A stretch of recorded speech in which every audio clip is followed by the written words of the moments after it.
뭐 계속 진행이 되겠습니까? 네.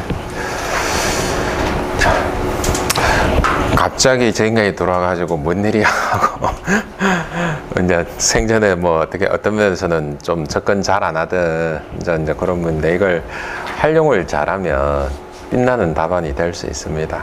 빛나는 답안이 될 수 있어요. 어떻게 활용하는가에 대한 문제라고 보시면 되거든요. 이제 그래서 이런 이제 개념하고 관점을 좀 달리하는 접근 있잖아요. 그것을 어떻게 우리 채점하시는 분들한테 어필할 거냐. 그죠? 때로는 그림이 필요할 수도 있고, 때로는 부가적인, 그러니까 아주 많은 자료를 찾을 필요는 없다 생각을 합니다. 근데 이제 완전히 어필할 수 있는 자료 같으면 저런 것들은 괜찮지 않냐라고 생각을 하거든요. 자, 일단 고래고래 해가지고 좀 빨리 졸업들 하셨으면 좋겠습니다. 졸업해야지 뭐. 그래야 뭐 놀러 가고 이러지 뭐. 아이 캐캐하이 뭐 이제 주말에 뭐 아이고 나도 옛날에 많이 했지만 빨리 졸업하십시오. 빨리 졸업하시는 게 맞습니다. 자, 계속 한번 가봅니다. 아까 제가 여기서 끊었죠. 구조기준에서는 지금 행하중, 그러니까 벽체 행하중이 250파스칼 밖에 이제 안 나옵니다. 0.25kg는 이렇게 표현되거든요. 구조기준 찾아보시면. 근데 NFPA에서는 경량 벽체는 1200파스칼이 견디도록 요구를 합니다. 경량, 그 다음 이렇게 단계 세 단계 있는데 2400, 480, 4800 파스칼까지 견딜 수 있도록 요구를 하거든요. 근데 이제 이게 우리 국내 기준에는 아예 없었습니다. 아예 없었거든요. 그러니까 문제가 되는 거예요. 그러니까 실질적으로 여러분들도 아마 보신 분들도 많이 계실 수가 계셔요. 예전에 우리 약제 방사 시험 해가지고 방화문이 터진 일이 있었죠. 방화문이 터졌거든요. 그러니까 우리 도어펜 테스트하고 뭐 이렇게도 하기도 하고 약제 방출 시험 하기도 하겠는데 이렇게 쌍궤도로 이렇게 방화문에 얘가 터졌죠. 그래서 사람들 약제 방사했는데 막 도망가고 뭐 난리도 아니었던지 그게 언론에 노출됐던지 그런 사례도 이제 사실은 있거든요. 그러면 예, 순간적으로 압력 상승이 굉장히 많다라는 의미가 됩니다. 그죠? 그러니까 여기서 NFPA라든 이런 데서 왜 그러면 1200파스칼을 해갖고, 그러니까 우리 언급을 하지 않으니까 건축 구조 기준에서 이런 내용들 자체가 없는 거죠. 그러니까 250파스칼 정도만 견딜 수 있어도 된다라는 이제 기준만 있는 겁니다. 그냥 가스가 설치되면 그만큼 많은 하중이 가해지는 이제 그런 상태가 됨에도 이제 불과합니다. 즉, 그러니까 과압 배출과 제대로 설치되지 않는다라고 하게 되면 반드시 문제가 되죠. 그죠? 과압 배출구. 즉, 그러니까 이게 과압 배출구의 설치 목적은 어떻게 보면은 가스계 소화 설비의 가장 모순적인 측면을 이야기를 하기도 합니다. 이제 뭐냐면은 불을 끄기 위해서는 질식을 해야 되니까 약재를 가두어야 됩니다. 유출이 되면 될수록 불리합니다. 맞습니까? 그죠? 근데 구조물이 파손될 가능성을 배제를 할 수가 없으니까 압력이 상승하면 얘를 배출을 해서 농도를 낮춰야 됩니다.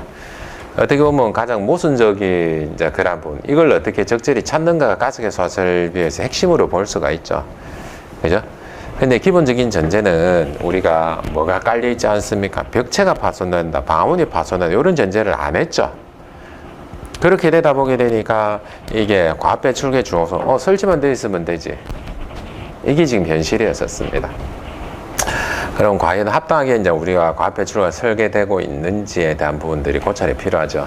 그래서 그러니까 이걸 우리 가스계 이제 소화 설비의 설계 도소에 대한 검증은 공교롭게도 우리 어디에서 하고 있으면 소방사대 기술원에서 하고 있죠. 그럼 과연 그게 합당하게 계산돼 가지고 이제 설계되고 이제 그렇게 검증이 되고 있는지에 대한 이제 부분들이 문제가 되겠죠.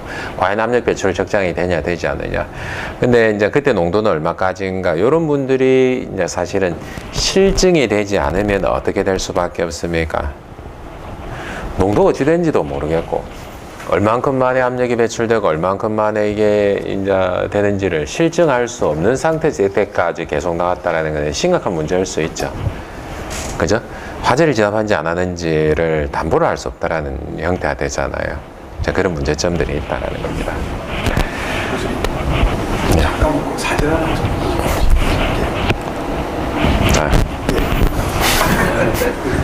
사진 찍으신다 하시니까. 됐습니까? 예. 자, 그러니까 여기서 이제 큰 문제점들이 나오게 됩니다. 그러니까 사실 저거 해보니까 아까 250파스칼 나왔을 때 271A 아시죠? HFC 271A를 가지고 방사를 해가지고 이제 그 압력 상승을 실제로 측정하기는 어렵죠. 그래서 이걸 계산을 해보니까 얼마까지 나왔냐면 650파스칼이 나오더라고요. 650파스칼. 이게 이제 이렇게 해가 확인하신 논문이 있습니다.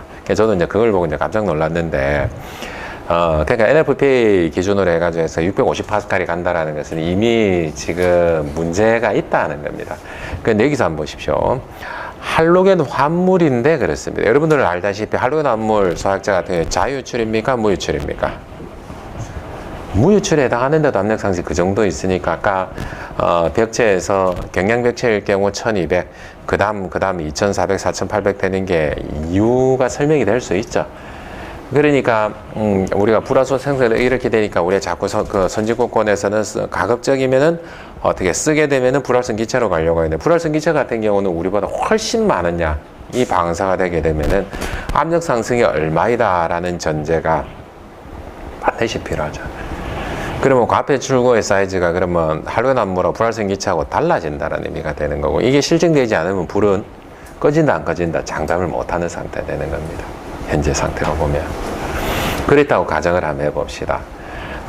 그런데 이런 여러 가지 요소에 의해 가지고 지금 보시면 소화 실패 시 대책이 없습니다. 즉 그러니까 수계로 비교를 해보면 어때요? 수계 소화 설비 같은 경우.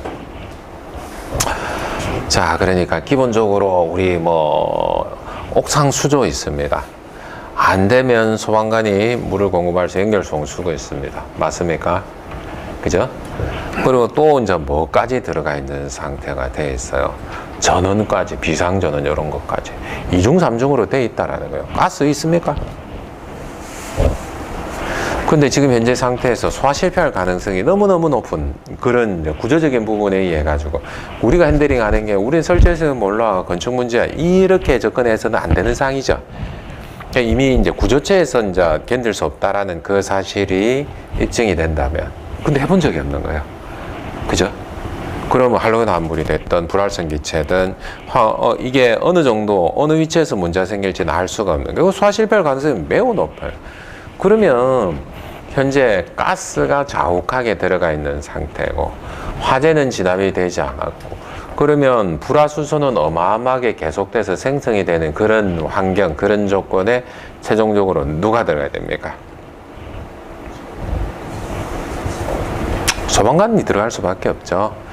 호흡기를 쓰고 간다 하더라도 이 위험성을 모르는 상태에서 지속적으로 들어가게 되면 소방관도 어떻게 될 수밖에 없습니까? 0.5ppm 미량입니다. 2ppm 정말 미량입니다. 근데 불화수소는 물에 또 어떻게 해요? 잘 녹죠. 그러니까 물에 녹으면 불산입니다. 그러니까 온몸에, 그러니까 우리 방화복입니까? 그거 올리고 들어가면 방화복 전체에 어떻게 해요? 묻어 나올 수도 있고.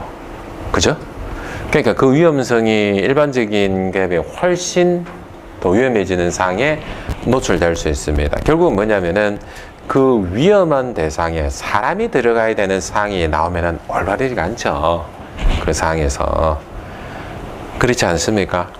소화 실패할 가능성도 있는데 굉장히 위험한 상황에 소방관들이 계속해서, 그러니까 전문 인력이 들어가가지고 아무리 방화복하고 호흡기 쓸고 들어간다는 그 사람들이 계속해서 이제 그게 안전이 담보되냐라는 거죠. 그래서 소화 실패했을 때 대책이 없습니다. 그죠? 아주 심각하지 않을 수가 없는 상태입니다.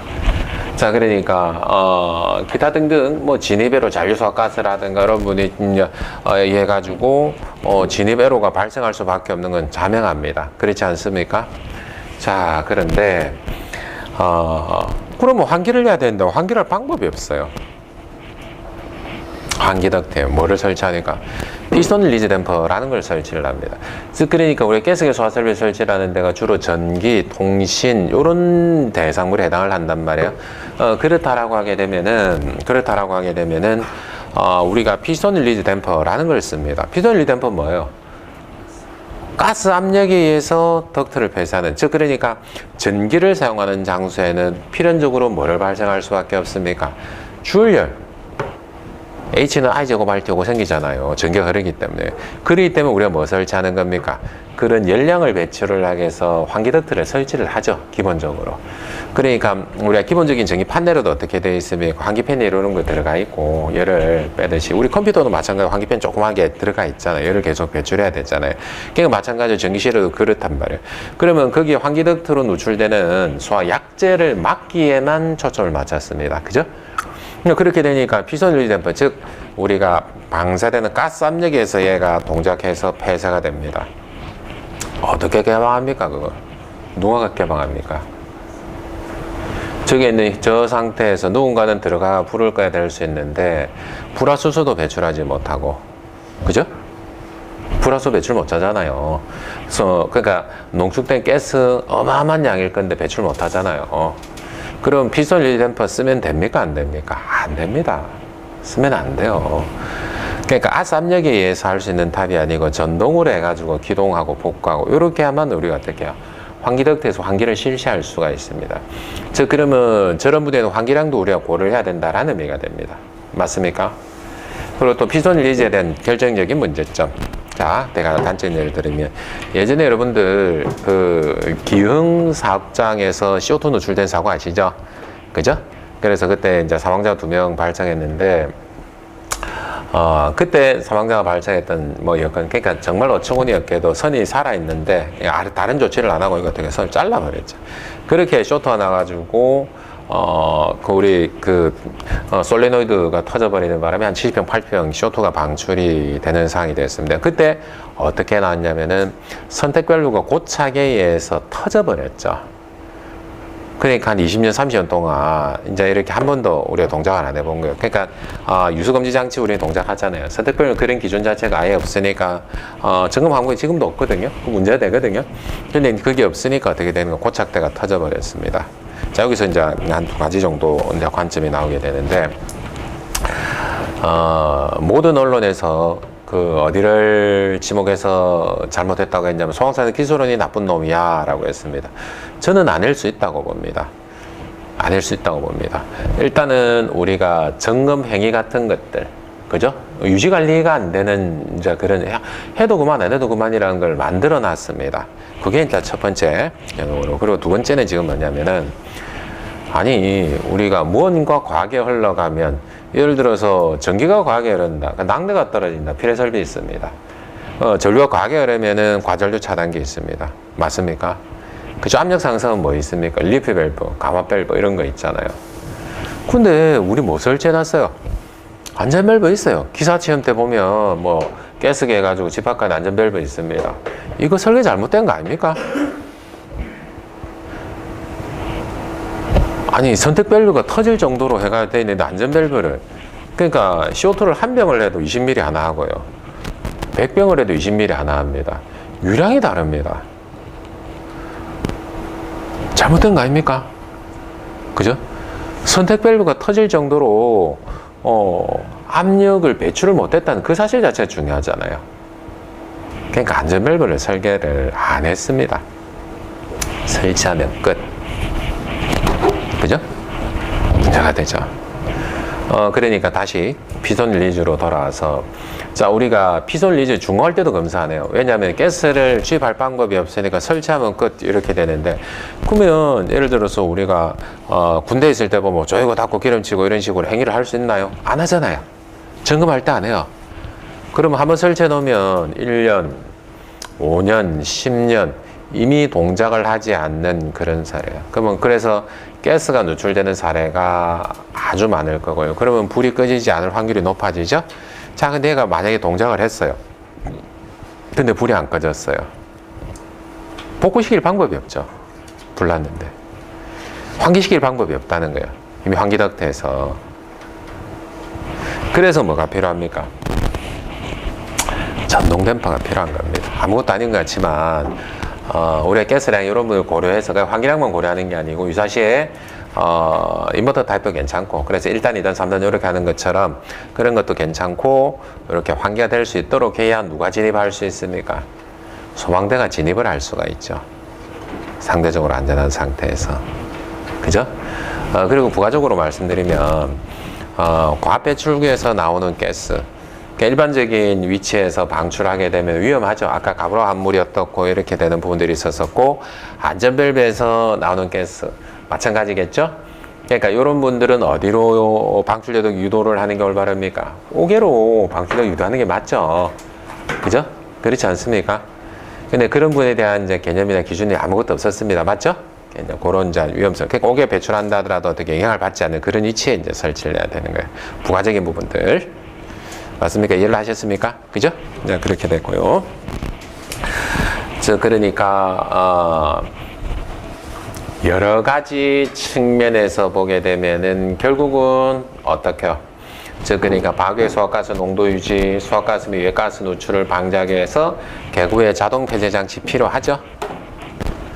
박외에는 적어도. 그러니까 이게 뭐 어떤 식으로 됐든 자동 폐쇄 장치에 의해 가지고 설치돼야 되고, 흔히들 우리 이제 도어스토퍼, 뭐 노루발리로 하기도 하고 이제 그런 거 설치하면 됩니까? 안 됩니까? 안 되도록 강제를 하는 게 맞죠. 그래서 자동 폐쇄 상태로 유지해야 돼 라는 형태로 기준이 정립이 되는 게 맞습니다. 그죠? 자, 요런 형태라고 보시면 됩니다. 알겠습니다. 앞에 보면 요래 있는 사진 딱 보고 올라오시죠.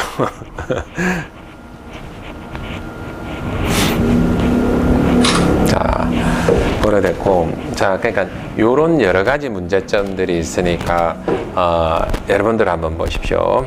여기에서 아주 중요한 관점이 나오게 됩니다. 자, 그러니까 요 관점은 우리 같은 엔지니어들이 못 깨고 있습니다. 자, 뭐가 중요한지를 한번 보십시오.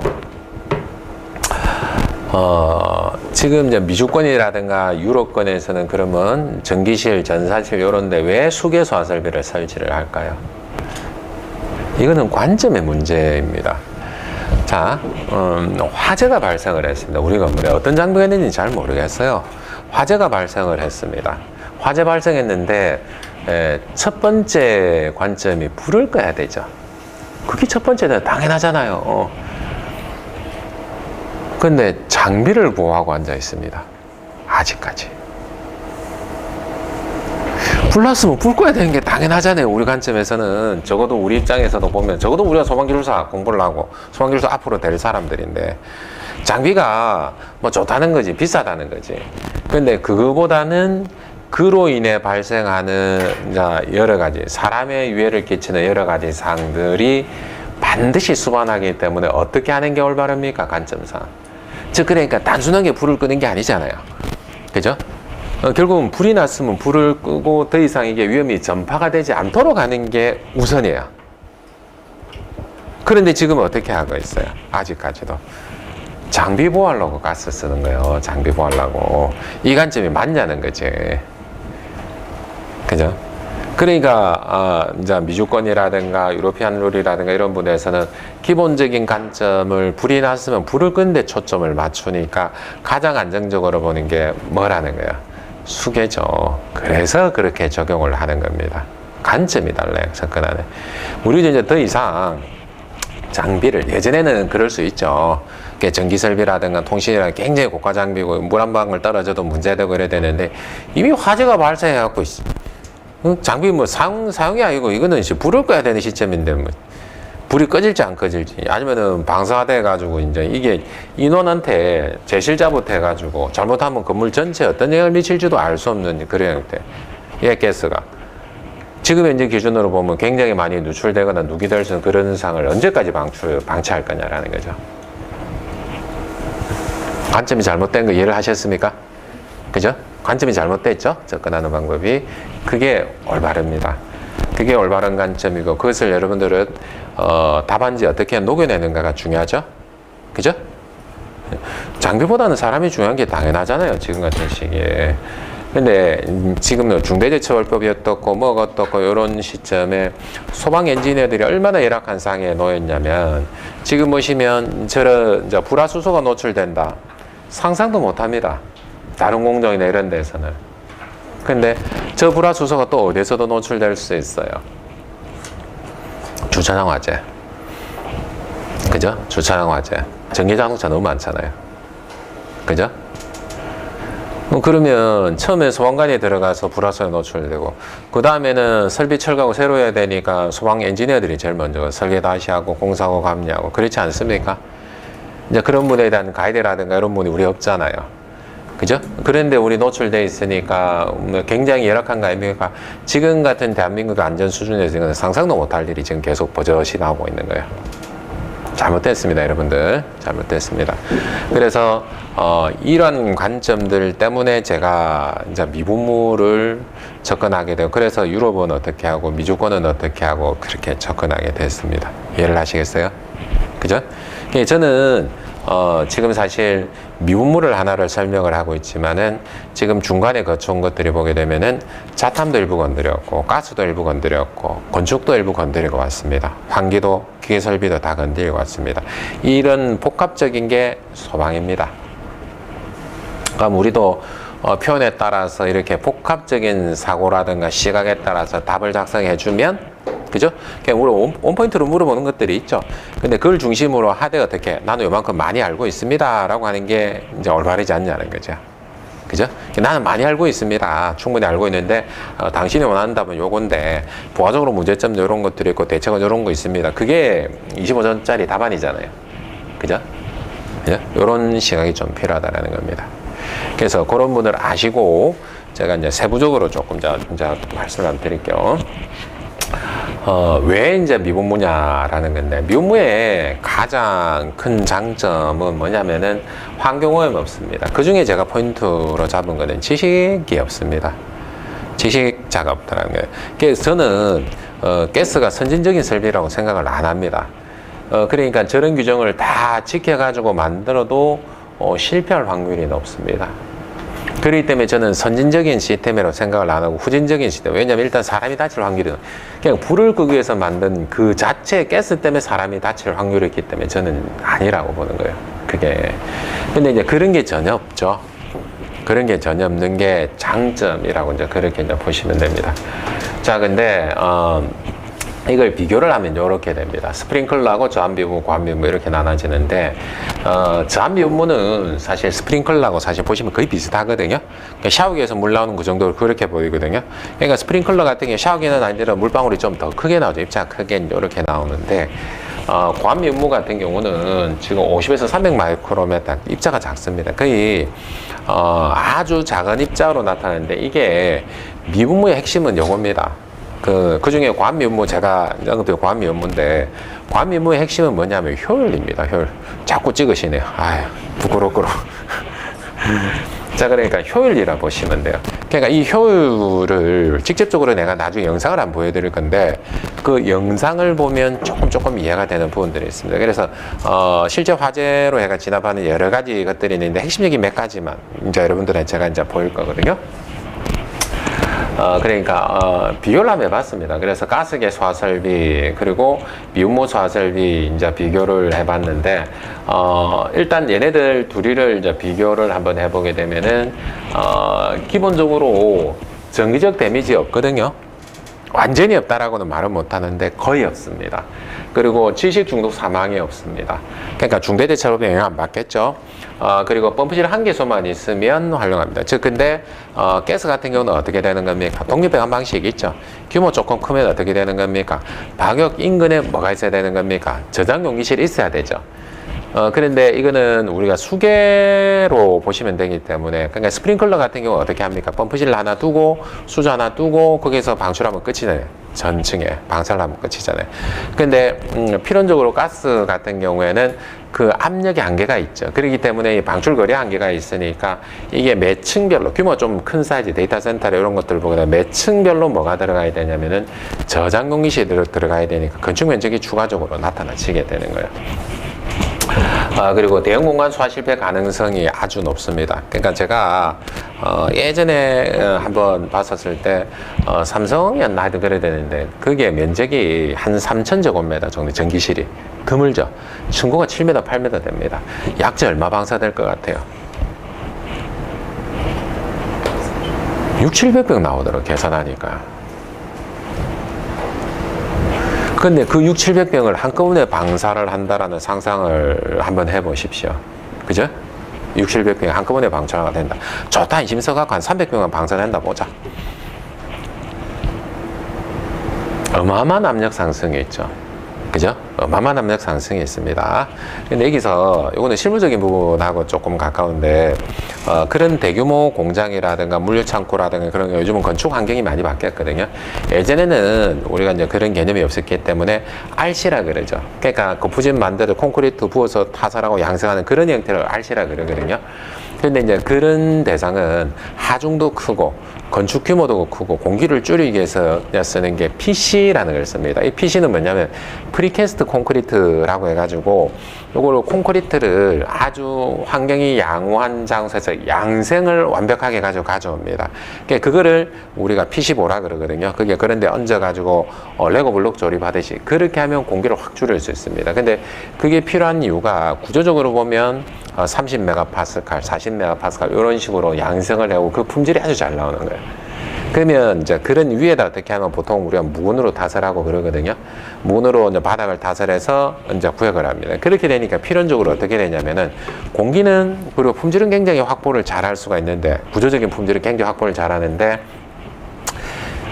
우리가 흔히 이야기하는 좀 힘 좀 받을 수 있는 습식 벽체를 세우는 게 어렵습니다. 그냥 RC 같은 이런 콘크리트를 타설해서 벽체를 만드는 습식 벽체를 만들기가 거의 불가능에 가까운. 그러니까 우리가 그렇지 않으면 조적으로 벽체를 샀는데 이제 층고가 보통 8m, 10m 이렇게 되면 조적으로 8m, 10m 쌓은 거 보셨어요? 그러니까 이제 이 건축적인 환경이 바뀌었기 때문에 발생하는 문제가 이제 있는 거예요. 그렇게 되다 보게 내가 구역을 할 때 3,000제곱미터니까 방화구역에 해당을 합니다. 맞습니까? 방화구역에 해당을 하잖아요. 그러니까 방화구역을 하기 위해서는 석고보드 같은 거, 방화 석고보드를 쓰는데 이런 방화 석고보드에 강도 기준이 없습니다. 아까 우리 250파스칼 이런 부분들 있잖아요. 근데 방화구역용으로 이제 설치를 하는데 강도 기준이 없으니까 문제가 되겠죠. 그죠? 우리가 가스를 방출을 한 데서 문제가 되는 이제 그게 현실적인 이제 그런 구조적인 우리가 한 문제가 아니고 구조적인 문제가 그렇게 이제 이미 발생을 해 있는 거예요. 그러니까 우리 기준에서 규제를 할 필요가 있어졌죠.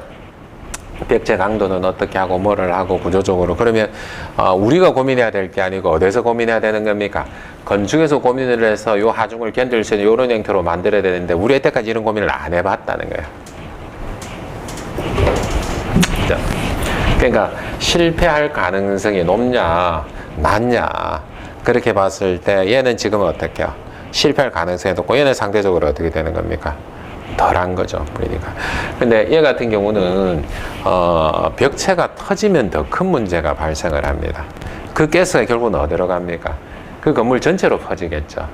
근데 소화 실패까지 하게 되면은 우리가 상상하지도 못하는 아마 여러분들 머릿속에 이제 그려질 겁니다. 어마어마하게 불화수소가 생성이 될 거고 그 가스가 계속해서 어떻게 해요? 전파되게 되면은 뉴스에 안 나올 수가 없는 상황이 발생을 하겠죠. 그죠? 그게 지금 현실적으로 노출되어 있는 상황입니다. 이걸 없애려고 내가 몇 년 동안 했는데 이해를 하시는 분이 없어요. 많이.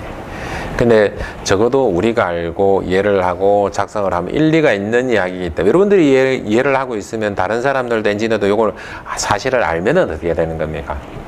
바뀌겠죠. 이게 여러분들한테 답안에 필요한 아직도 많은 사람이 모르고 있기 때문에 이해를 하시겠죠?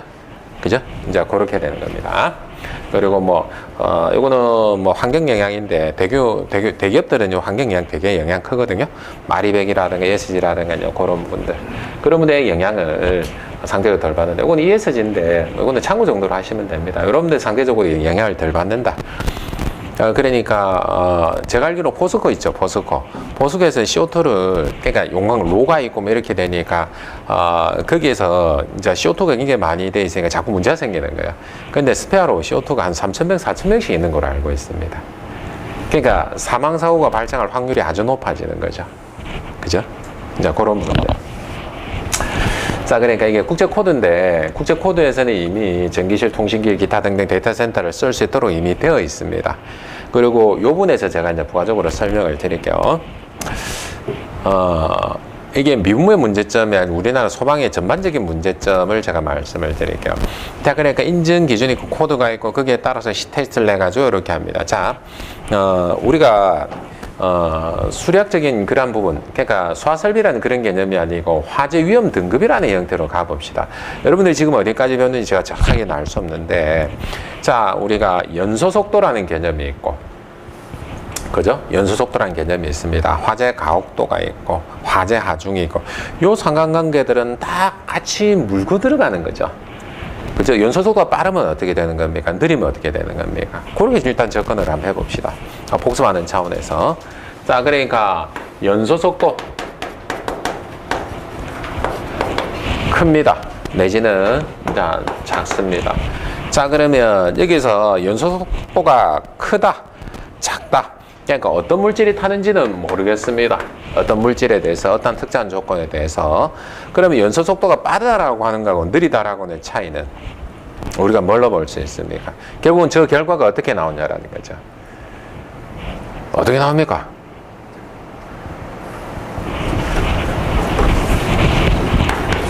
눈치를 보고 있습니다. 얘가 달라지죠. 에너지 방출 속도가 달라지죠. 그죠? 그러면 이 연소 속도가 아주 급격합니다. 가령 예를 들어서 폭발물이 될 수도 있고 가스가 될 수도 있게 되는데, 우리가 가스 같은 경우 이 연소 속도가 어마어마하게 빠르기 때문에, 자, 연소라는 과정은 빛과 열을 수반하는 과정 맞습니까? 자, 그러니까 열을 수반을 합니다. 그죠? 근데 이 속도가 요렇게 올라가느냐, 요렇게 올라가느냐에 따른 차이죠. 그죠? 요런 걸로 비슷하게 표현하는 게 얘잖아요. 얘. 울트라 패스트가 떴고, 패스트가 떴고, 미디움의 슬로우가 떴고, 이렇게 하는 거잖아요. 에너지 방출 속도가 어떻고, 1명화때 도달한 시간이 75초, 뭐 150초, 300초, 600초 맞습니까?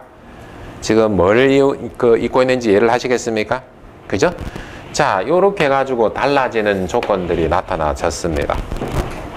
그러면 경우에 따라서는 화재 가혹도가 크고 작고가 나타납니다. 그걸 우리 뭘로 구분을 했죠? NFPA랑 이런 데서는 어떻게 구분을 했습니까? 구분했잖아요. 스프링클러라든가 이런 데서 구분했어요. 저걸 어떻게 했어요? 라이트 해저드, 오디너리 해저드, 엑스트라 해저드 맞습니까? 경급, 중 1, 2급, 상 1, 2급 이렇게 해서 단계를 5단계로 나눴습니다.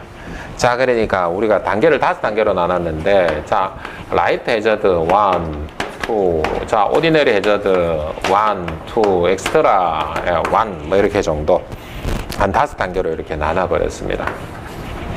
왜 5단계로 이렇게 나눕니까? 유럽 같은 경우는 요 똑같은 개념이거든요. 그냥 OH, 오디너리 해저드 1, 2, 3, 4 이런 식으로 나눠집니다. 개념은 같습니다. 근데 이게 왜 필요하냐라는 거죠. 얘네들하고 상관관계는 그러면 뭐죠?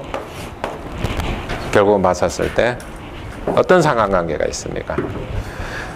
그러면 미국 애들은 왜 저렇게 단계를 5단계로 나눴냐라는 거죠.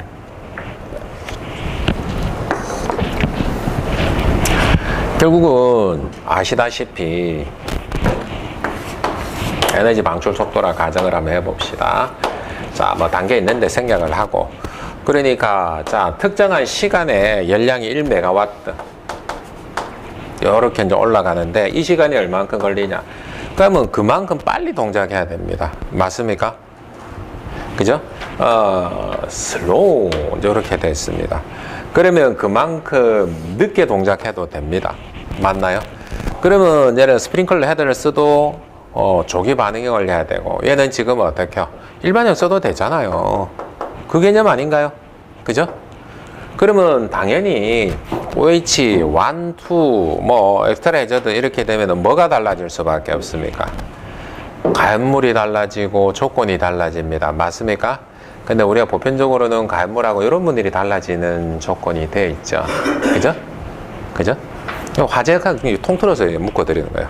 사실은 수계소화 설비에서 스프링클러로 표현되고 있는데, 그게 나중에 보게 되면은 위험 등급을 한 5등급을 나눠가지고 그걸 가지고 뭐를 하냐면 스프링클러만 전제가 되는 게 아니고 우리 그렇게만 착각을 하고 있는데, 사실은 요 5단계를 가지고 여기서 화재가 발생했을 경우 이런 용도는 이렇게 될 거예요. 근데 국내 같은 경우는 어떻게 돼서 스프링클러 단적인 예를 들어드리면 기준계수 10개, 20개, 30개죠. 그죠? 그게 올바르지 않아요. 그게 올바르지 않고 그거는 바뀌어야 돼요. 어떻게요? 지금처럼 단계를. 근생은 라이트 헤즈 1이야? 그러면 숙박시설은 뭐 오디너리 1이야? 2야? 이해를 하시겠습니까? 그죠? 그렇게 되는 게 올바르다라는 거죠. 그렇게 해서 이제 뭐 여러분들 수계수 하실 보면 예전에 영주 기술사 전책이네. 그게는 등급에 따라서 용도가 쭉 우리도 그렇게 되는 게 올바르겠죠. 그죠? 맞습니까? 그죠? 요까지 이제 좀 개념 이해하셨죠? 자, 그러면 요렇게 했었을 때, 자, 중요한 사실은 여기서 요구하는 거는 지금 뭐냐면 요렇게 우리가 오디너를 1, 2가 되든지, 그죠? 엑셀 해저드가 되든지 이걸 가지고 어떻게 했을 때 인정을 해주냐면은 미분모 소화설비 시스템을 요렇게 전기실에 설치를 하고 전기실을 꾸며요. 근데 전기실을 꾸며 가지고 왔는데 아니 내가 생각할 땐 요렇게 하는 거야. 아니 저분은 아니 전기실은 조리성이 저렇게 해야 되는 거야 라고 하게 되면 어떤 문제가 발생을 하는 겁니까? 기준이 없는 시험이 되죠. 족보 없이 이제 시험이 되고 그걸 자체 시험이라 그러는 겁니다. 그러면 그렇게 시험을 해가지고 예를 들어서 업체에서 가져오면 그걸 인정해 줘야 되나요? 신뢰도가 있냐라는 거지. 이해를 하시겠습니까? 신뢰도가 없잖아요. 그러면 어떻게 시험을 해야 되는 거예요?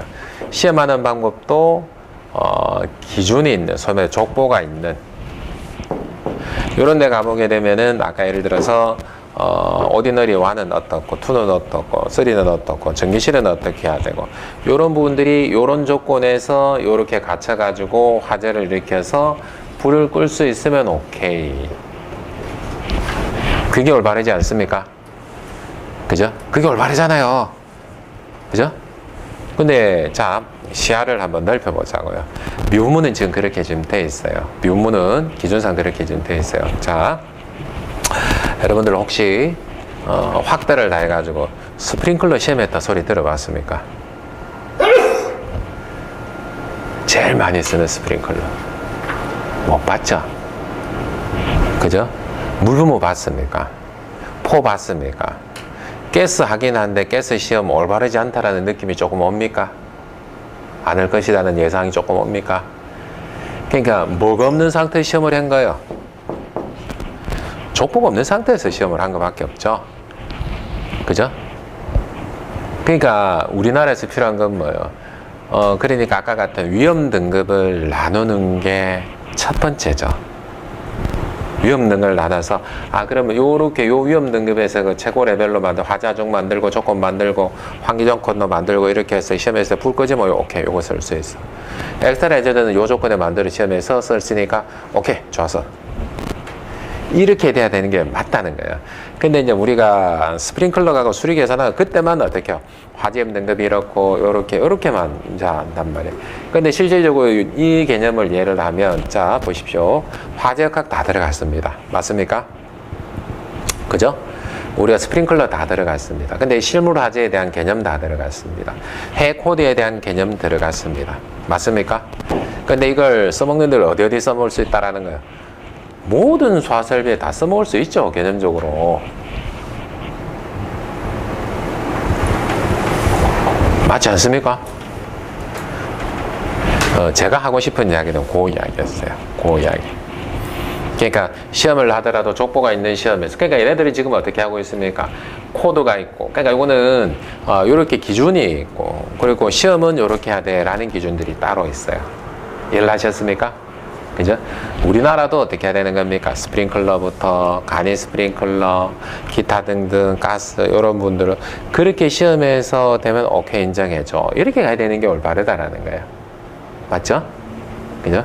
여기 이제 통해서 이제 통틀어서 보게 되면 그 개념이라고 보시면 됩니다. 그래서 많은 인증기관들이 있고 이런 인증기관에서 기준에 의해서 시험을 하게 되면 오케이. 국제적으로 오케이. 우리는 이런 게 없죠. 그죠? 이런 자체가 없죠. 그게 이제 잘못됐다는 겁니다.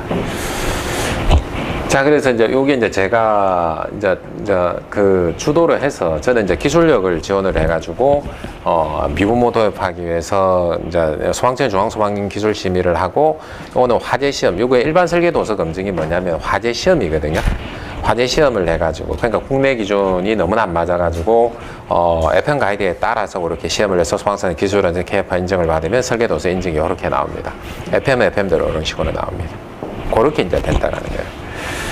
자, 그러면 한번 봅시다. 적용 사례는 해외는 어마어마하게 많습니다. 빌딩, 뭐 산업, 뭐 기타 등등 굉장히 많거든요.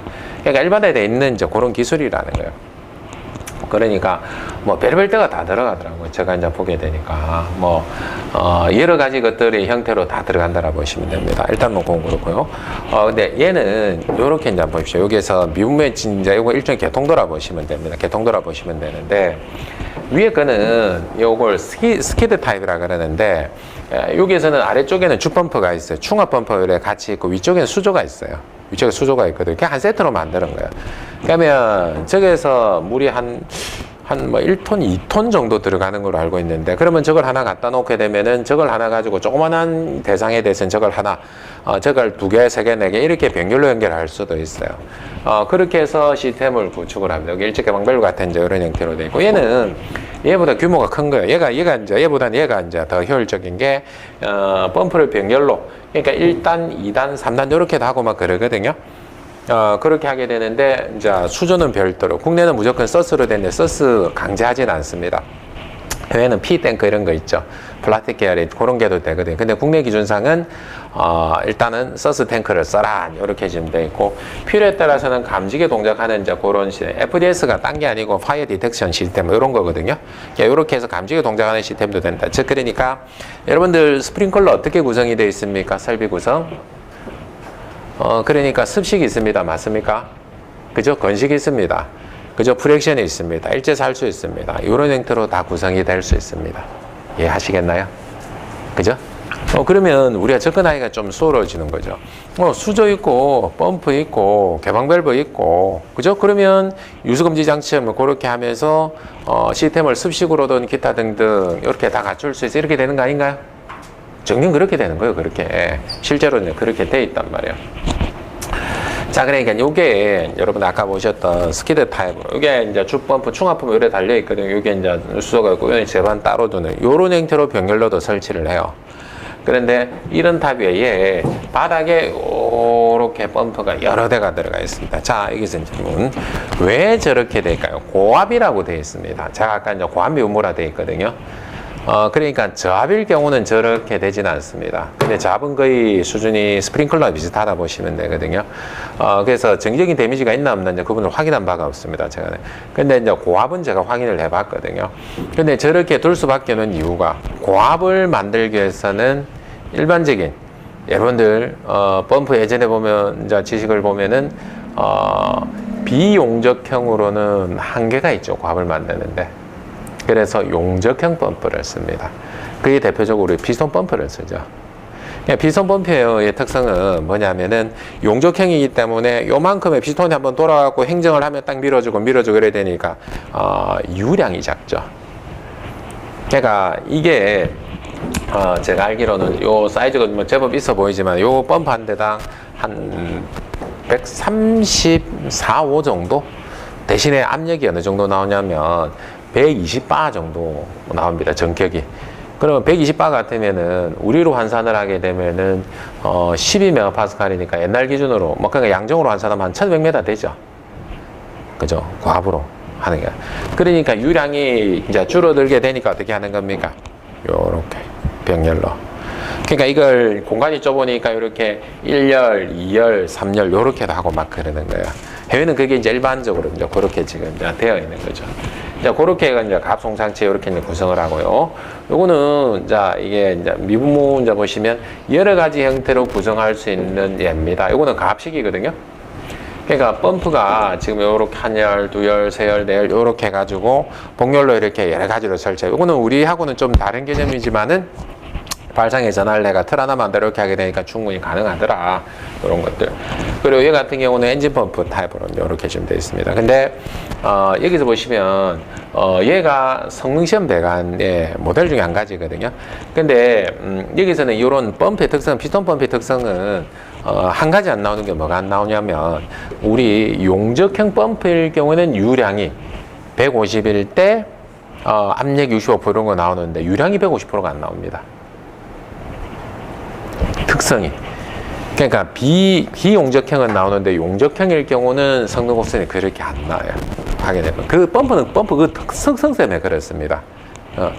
근데 이제 그게 이제 개념이 없으니까 지금 기준에도 어떻게 되어 있냐면은 유량이 150대 65 그대로 들어가 있습니다. 그거는 잘못됐습니다. 그건 잘못된 이제 그런 내용들이고 필터링 시스템인데 필터는 보편적으로 이렇게 두 가지 흡입을 할 때 있잖아요. 흡입할 때 이렇게 필터링 시스템이 있고 토출할 때 헤드 있죠.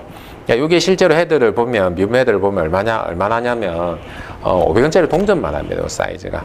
근데 그 필터가 따로 있는데 여기는 필터가 되게 좋더라고요. 제가 이제 봤는데 필터 이물질이 끼면은 그 시그널이 들어옵니다.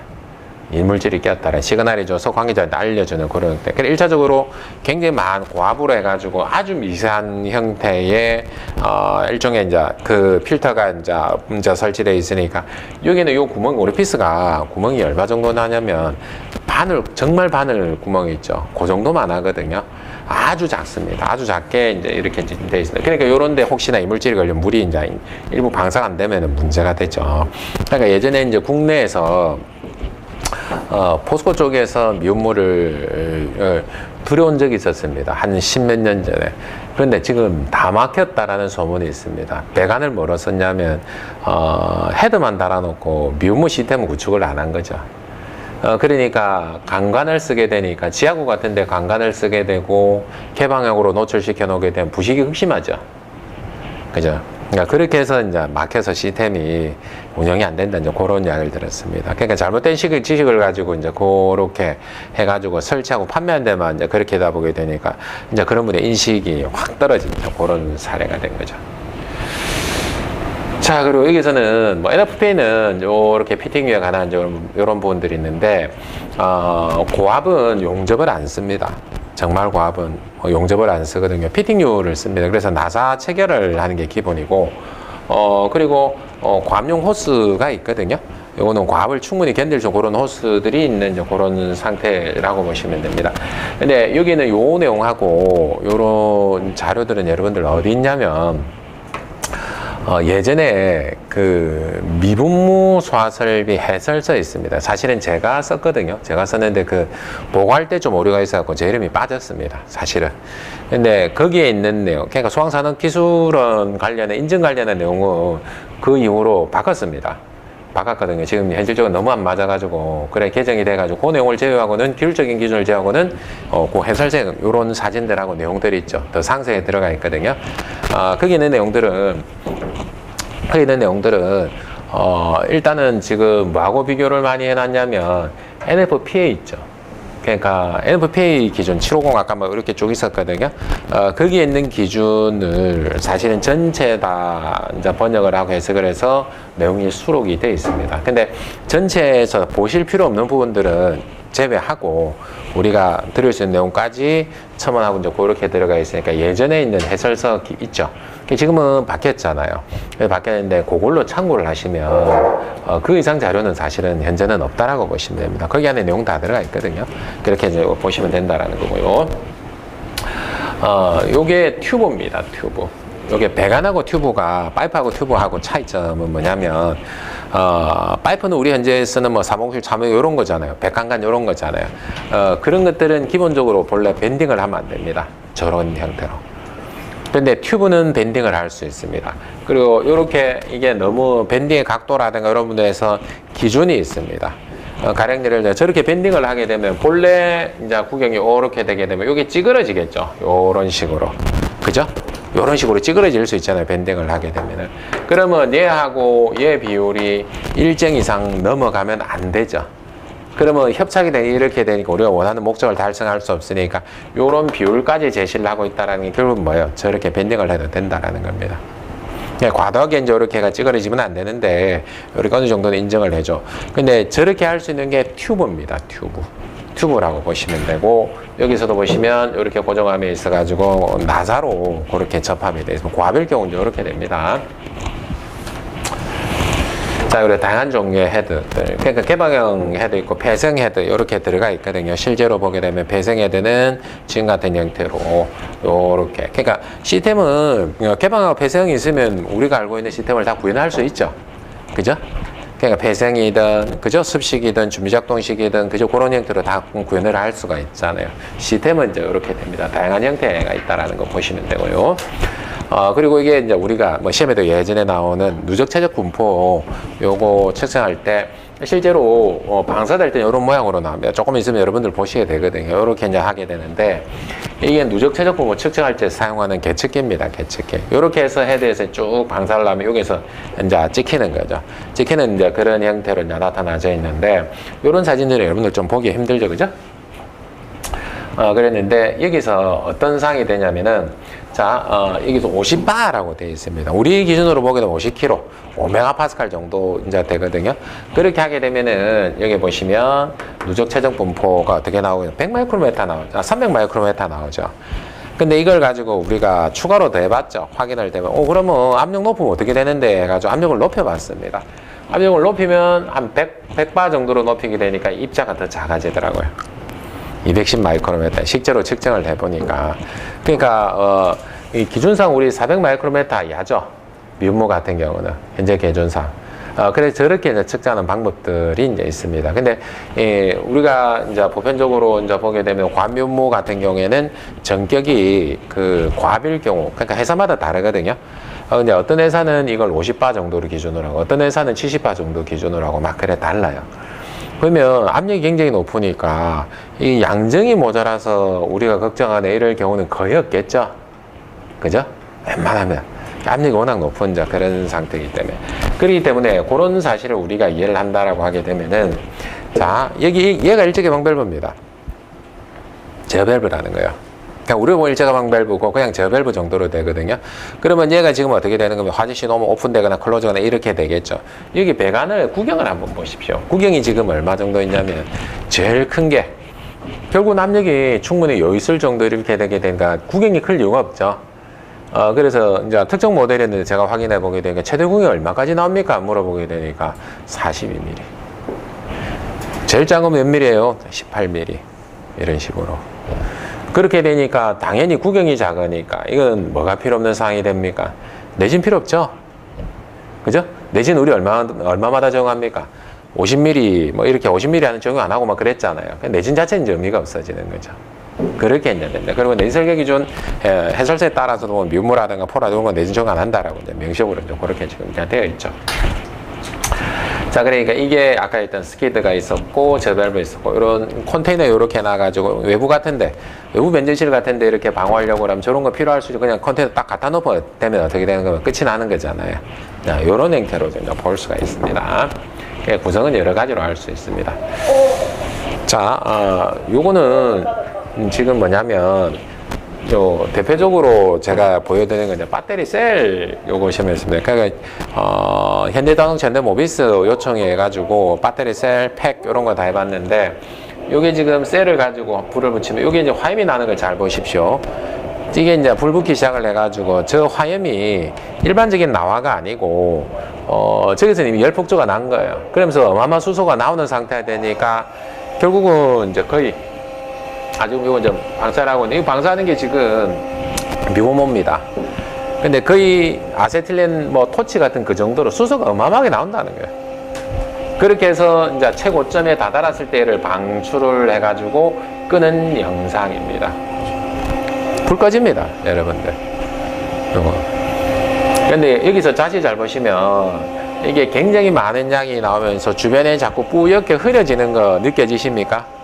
왜 뿌옇게 느려지는지 아세요? 이미 우리 배웠습니다. 입자가 작아지면 증발이 쉽죠. 증발이 쉽죠. 그러면 최적 팽창을 하게 됩니다. 그러면서 수증기가 팽창을 하면서 그 주변을 어떻게 하겠습니까? 순수한 냉각, 효율적인 냉각에서 최적 팽창을 하면서 질식에 이르겠죠. 그러니까 제가 아까 처음에 미음모는 뭐라 그래서 효율이라 그랬잖아요. 그죠? 입자가 작으면 저렇게 되는 겁니다. 이제 그렇게 이제 되는 이제 영상이라 보시면 되고, 이거는 아까 이제 열화상 카메라거든요. 열화상 카메라 여러분들 잘 못 보시니까 이거 아까 똑같은 거거든요.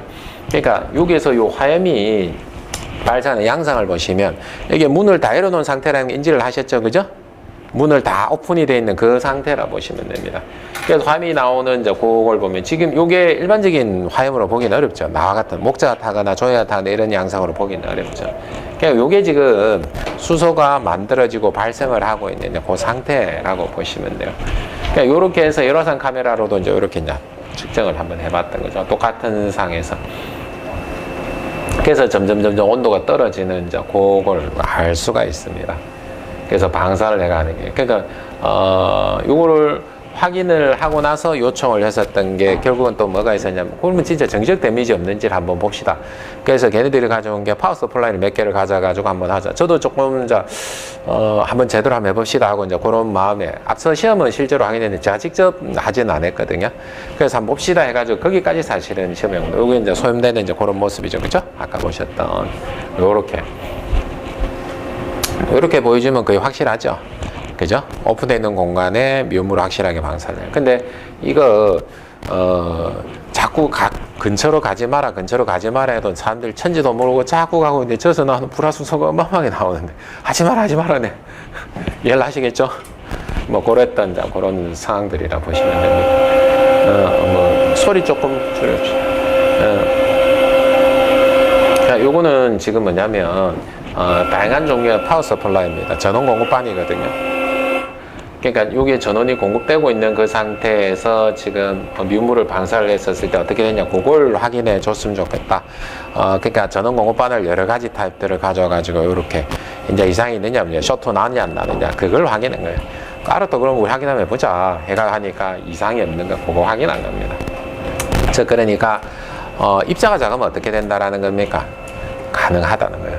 그러니까 우리가 물분무소 화설비 보게 되면은 전기설비로부터 이역거리가 나옵니다. 그 말은 뭐예요?